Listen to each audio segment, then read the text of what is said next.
darating ang panahon na mawawala tayo sa mundong ito.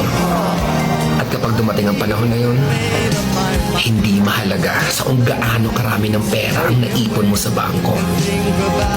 Hindi rin mahalaga sa kung gaano ka successful sa trabaho o sa business mo. At lalong hindi mahalaga sa kung gaano kaganda ng mukha at ng katawan mo. Dahil ang mahalaga pagdating ng panahon na yun ay ang sagot sa tanong na naging masaya ka ba?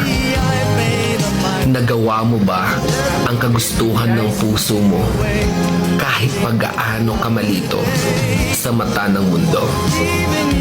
Dahil sa huli naman, ikaw naman magdadala ng mga memories na yon sa libingan mo. Hindi naman ang mga tao sa paligid mo.